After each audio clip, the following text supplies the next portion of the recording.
Assalamualaikum warahmatullahi wabarakatuh. Di sini kami dari kelompok yang beranggotakan Rizky Gustiawan dan Tommy Setiawan ingin memaparkan materi tentang perencanaan produksi ikan lele. Menyusun bisnis plan budidaya ikan lele.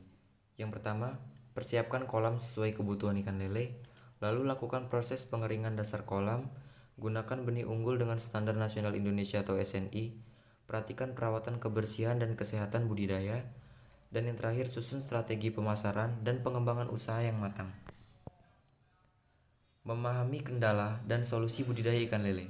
Yang pertama, pemilihan lokasi kolam yang kurang tepat, pengelolaan air kurang tepat, salah pilih benih lele, salah memberi pakan, tidak melakukan filter lele besar dan kecil, minimnya pengetahuan tentang probiotik, vitamin, dan obat untuk ikan.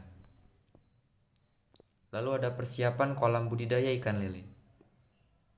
Setelah kolam siap, masukkan air ke dalam kolam secara perlahan dengan cara dipercikan hingga ketinggian sekitar 20 cm. Selanjutnya, tebarkan garam ikan atau garam gerasak sebanyak 100 gram per meter persegi. Langkah ini berguna untuk membunuh bakteri atau hama yang masih tertinggal di dasar kolam. Lalu, setelah itu diamkan selama 3 hari agar air kolam menjadi steril. Setelah 3 hari, tambahkan volume air ke dalam kolam dan sesuaikan dengan jumlah maupun ukuran bibit ikan lele yang akan ditebar. Kemudian tuangkan pupuk organik cair sebanyak 100 ml per meter persegi ke dalam air kolam. Masukkan juga kualitas plankton yang mengandung bakteri nitro EM4 sel multi dengan dosis 10 ml per meter persegi. Setelah itu, diamkan selama sekitar 5 hari hingga air kolam berubah warna menjadi bening kehijauan.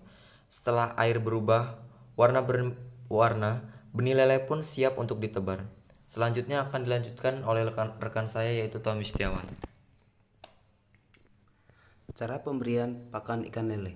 Yang pertama, berikanlah pakan secara teratur atau terjadwal. Yang kedua, sesuaikan ukuran pelet dengan ukuran lele. Yang ketiga, basahi pelet hingga mengembang. Tambahkan probiotik, berikan makan secukupnya, jangan bersisa. Tebarkan secara merata. Jaga kondisi kolam tetap tenang, hindari pakan tambahan mentah. Perawatan kesehatan ikan lele. Pengawasan selama pemeliharaan ikan lele tidak hanya pada kolam saja. Area atau lingkungan sekitar kolam juga perlu dilakukan pengawasan, terutama dari ancaman hama yang bisa sewaktu-waktu datang dan sporadis ke kolam. Jenis serangga dari genus Notonecta termasuk hama yang mengerikan. Serangga ini dikenal dengan sebutan baby yesan oleh masyarakat Sunda. Ukuran hanya sebesar beras dan bisa terbang dari satu kolam ke kolam lainnya.